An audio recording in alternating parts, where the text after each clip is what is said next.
FSA exams can really be intimidating, especially if you're just coming off the prelims. The syllabus is enormous, and it seems like there's just so much to know. So where do you start? Well, as Stephen Covey said in The 7 Habits of Highly Effective People, begin with the end in mind. And with FSA exams, that means starting by understanding the format of the exam, understanding the exam day experience that you'll go through, understand the nature of the syllabus readings, and importantly, understand the mindset that you're really going to need in your preparation. We're going to talk about all of those things in this video.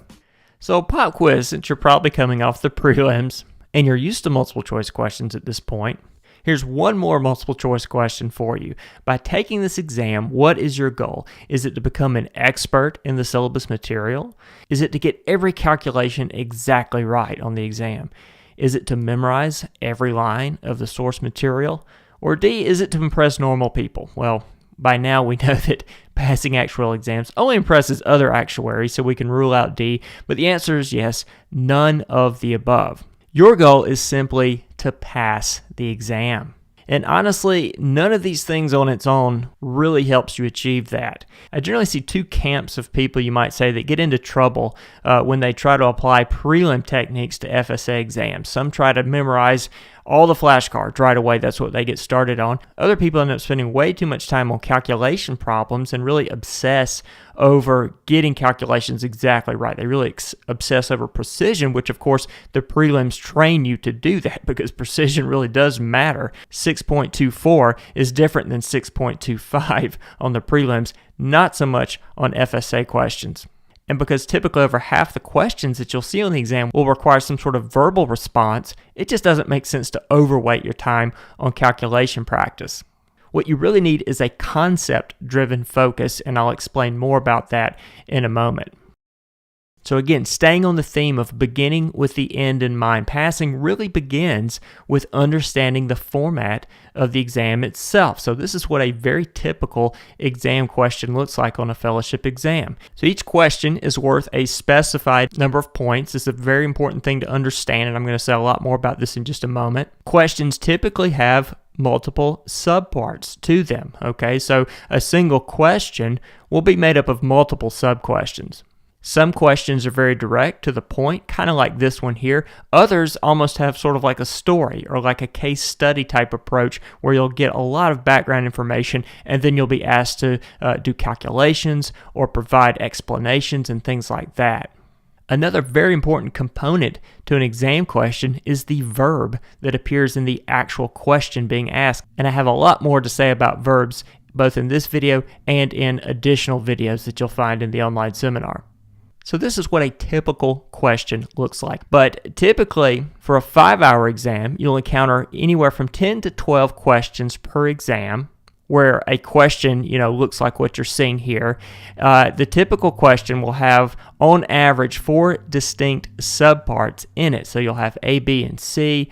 You'll have, Roman numeral I, underneath some of the subparts, so you'll have like subparts. But on average, if you boil it down into just a collection of sub-questions, the typical question will have about 4 distinct subparts per question. Now, for a 5-hour exam, in the morning, you'll spend 3 hours writing the morning session and then 2 hours in the afternoon. And so the morning session for a 5-hour exam is worth 60 points, and the afternoon session is worth 40 points. For a total of 100 points for the whole exam. Now, if you happen to be taking the ERM exam, that's a 4-hour exam that only has a morning session, so you do have to slog through a whole 4 hours in one session in the morning. That's worth 80 points. And then, of course, the 2-hour specialty exams, like LRM on the ILA track, those are only worth 40 points, so you can probably tell that 1 point is worth 3 minutes of time. All sessions also include a 15-minute read-through time, and this 15 minutes is in addition to the times you see here. So whether it's a 3-hour or a 2-hour session, you'll be given 15 minutes to read through all questions before the timer actually starts to start counting down, the 3 hours or 2 hours. You are not allowed to write during the read-through time, but it does give you a chance to at least preview all the questions. So the point values of questions are very important to understand. they really have 2 points, you might say, 2 points to points. The first one is that it shows you the relative importance of the question to the total score. Okay, if it's a 10-point question on a 5-hour exam, that means it's going to make up 1/10 the total points available on the exam. More importantly, from a practical standpoint, the points tell you how much time you have available to spend on each question and each subpart, because often subparts also include the point values. And this is very important. Okay, it's important to not only understand this, but get in the habit of practicing this, especially in the last month or so before the exam when you're taking practice exam questions. Be sure to time yourself and pretend like you're on the clock, because it's very easy to run out of time, especially if you don't practice time management. So that's a critical skill that you'll need on the exam. So coming back to that question we looked at before, 10-point question, that means the maximum time you have available is 30 minutes, okay? 10 times 3. And that's, of course, because you have to have time available to work the other questions on the exam. If you were to spend more than 30 minutes on this question, you'll have to compromise your time on other questions. And that's generally a bad idea, okay? Because usually if you overspend time on a question, it's because it's a question you don't understand very well. You're probably not going to get full credit on it anyway if you've run out of time. So the last thing you want to do is take time away from other questions that you probably know that might be easier. And so, again, practice is critical, okay? It's not something that can just come naturally to you without practice. Being able to manage your time all the way down to the sub-question level and just keeping up with how much time you spent, for example, on Part B, okay? Notice each subpart has its own point value. So the 4-point subparts here, you need to spend no more than 12 minutes on those. And in Part C, it's 2 points, so you'd only need to spend 6 minutes at most on that. Okay, so generally the fewer points, that either means the less calculations are involved, or it just means the less you have to write to get the question right. Because when time's up, time is up. There's no going back to do questions again. Okay, once the morning session is over, and the afternoon session starts, the questions that you had in the morning are gone. You cannot access those again. So time is truly of the essence. And yes, these are all handwritten exams. Very important thing to understand right away, that all the solutions that you're going to turn in, you have to produce by writing, something that many of us don't really do that much anymore, okay? And this has become a really big deal, okay? In the old days, when people just in general wrote more in their daily lives, this wasn't as big of a deal. But today, when most of us use keyboards all day, your hand is not really equipped physically to write for 5 hours at a time. Trust me, this is very difficult to do unless you practice it. And if you don't, you will see your hand physically slow down. It will literally begin to hurt and cramp, and that becomes a big problem on exam day. So the way you avoid getting into that problem is to practice your handwriting as much as possible.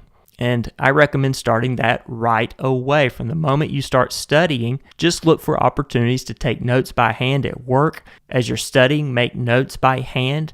Certainly when you're practicing answering questions, please don't do them in Excel or by typing up solutions. Use your hand to do it, because the more you can move your hand, the more you strengthen those muscles and get it in shape physically to actually perform on the exam. Another thing to practice once you start taking practice exams is practice writing your candidate number at the top of each page. And if you haven't received your candidate number yet, just write 1, 2, 3, 4, 5 or something. Just get in the habit of doing that extra step, because that's something that you're going to be required to do on exam day. On each page you turn in, you have to write your candidate number at the top. And that could seem like a huge annoyance to you if you didn't know that ahead of time, if you haven't practiced that, because it's just one more little friction point you have to deal with on the exam day. So just get in the habit of practicing that. Another thing I recommend is using a separate sheet of paper for each sub-question for every question, okay, and label them clearly, because exam day is not the time to be environmentally conscious, okay? Don't feel bad about deforestation or anything like that. Use as much paper as you need, because the more white space you can leave behind, the easier it is to come back later. Maybe if you finish ahead of time or something, or you think of something later, you can jump back and insert some additional information. It's a lot easier to do if you leave yourself some white space. So get in the habit of practicing that as well. So about those verbs, okay, verbs are very important. And fortunately, this is not English 101, so we're not conjugating sentences or anything like that.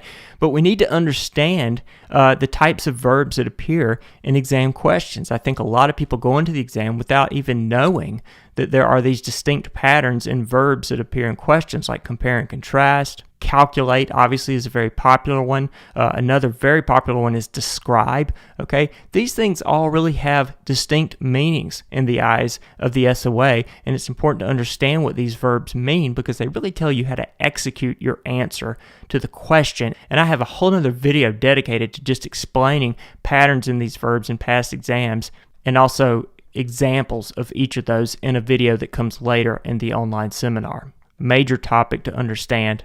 So be sure to check that out too.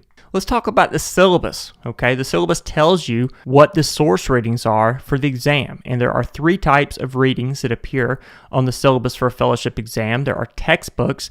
These are purchased at online bookstores like the Actuarial bookstore or ACTEX, places like that. There are study notes, okay? These are authored either by the SOA or by other authors, and the SOA basically acquires a license to sell these, okay? These are purchased through the SOA. And then we have published references, which are freely available online. The syllabus will have hyperlinks to these that you can simply click on and download the PDF. But these are really the 3 main categories of readings that appear on the syllabus. And for the typical 5-hour exam, the syllabus is large, and they've been growing year over year. Syllabus updates have tended to expand the syllabus each year, and so we now have an enormous amount of material to process, well over 2,000 pages for the typical FSA syllabus. This is made up of textbook readings, technical papers, legal and tax code that you have to get through, industry articles. It's a huge potpourri of technical literature that you have to process, and it can be very intimidating to get through all that on your own. Just to give you some perspective, if you've ever tried to read the novel War and Peace, which I actually attempted one time, but I couldn't finish it, it's only 1,440 pages long, which means that the typical FSA syllabus is about 1 1/3 or more War and Pieces. Of course, War and Peace follows a plot. It has a beginning and an end. You start reading at the beginning, you finish at the end. It follows a storyline, whereas the typical FSA syllabus is a collection of all sorts of different readings, much more challenging to read.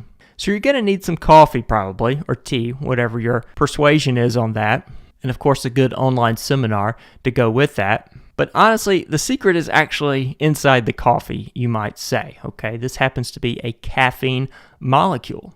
And just like you learn in chemistry in college or quantum mechanics, if you understand the atomic structure of things, more generally the universe, you can build anything, okay? If you can boil things down to the elements, you understand that everything is just a combination of different elemental parts.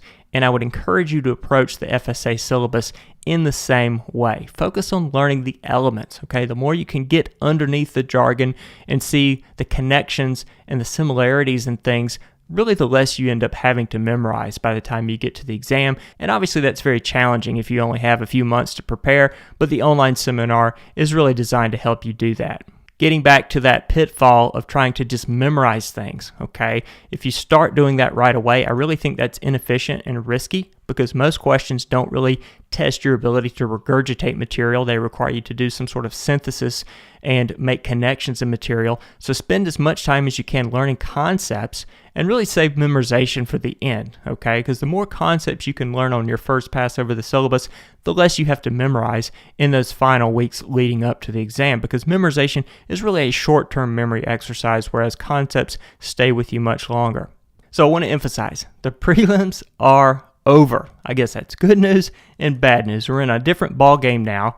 Can't stress enough, time management is critical. It's much more important than speed, okay? Time is running against you from the moment you start studying, from the moment that the exam starts on exam day. So when studying, please make and follow a schedule. We provide several ways of doing that in the online seminar. We have a spreadsheet study schedule you can download and tweak to your heart's content.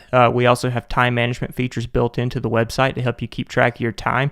And please practice your time management, okay, on the exam, okay? It's not necessarily necessary to practice that right away, but certainly leave yourself time in the last maybe month to month and a half to practice actual exam questions and practice timing yourself and understanding and being aware of the time as you're frantically, trying to write out exam solutions. Definitely have to practice that. Another thing that I have to stress again is that cognitive concepts are so much more important than precision for fellowship exams. Okay, graders are looking to see if you understand how to make connections in the material. They know that people are going to make careless mistakes. Very common to make careless mistakes. So don't obsess over quantitative precision like you did with the prelims, okay? Don't lose an entire afternoon trying to figure out why an answer is 6.24 instead of 6.25. Try to move past that and keep going, because ultimately those sorts of very minor technical careless mistakes are not really going to cost you any points on the exam. And I've got a lot more tips later in the online seminar for how to hedge against careless errors on the exam. But if you show the grader that you know how to answer the question, it's okay to make a careless mistake. Finally, if you're just getting started, be sure to visit the actual SOA page for your exam. Each SOA exam has its own page where you'll find all sorts of resources. You'll find the syllabus, so you can download that and check that out. They have an introductory study note there that talks about the exam and some of the rules around the exam, the approved calculators and things like that. That's also where you register for the exam. Okay, don't forget to register for the exam itself, and understand that registering for the online seminar with TIA is not the same as registering for the actual SOA exam. You have to register for the exam through the SOA. Unfortunately, every year we see people that confuse that, so be sure to actually register for the exam. Take note of exam dates, locations, rules, regulations, and you'll find links to other resources there.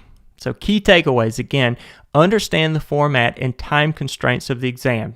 Hopefully this video has given you an introduction to that, but spend some time thinking about that, become very familiar with it. Please practice your handwriting. Start doing that right away. It's very important to exercise those hand muscles.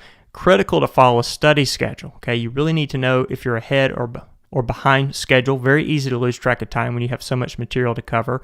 And practice time management in those last weeks before the exam. And again, please focus on concepts before you get into memorization. The more you can make connections, the better prepared you'll be for questions that test your ability to synthesize material, not just regurgitate it. And finally, don't beat yourself up if you can't, memorize every line of the readings. That's impossible. Okay, don't beat yourself up if you're making careless mistakes on calculation questions. You will do that, I promise you. Even the best answers provided by the SOA to their questions contain errors. Those are in the model solutions on the SOA's website. It's impossible to write a perfect paper, and you don't even have to write a perfect paper to get a 10. So don't be a perfectionist. Don't have that attitude while you're preparing. Try to cover the whole syllabus as well as you can. So now that you're a little more familiar with the exam format, please check out some of the other information in the introductory section of the online seminar before just diving in. I've got a lot more information there, including in the next video, I'm going to talk a lot more about those question verbs. Very important to understand the verbs in the questions.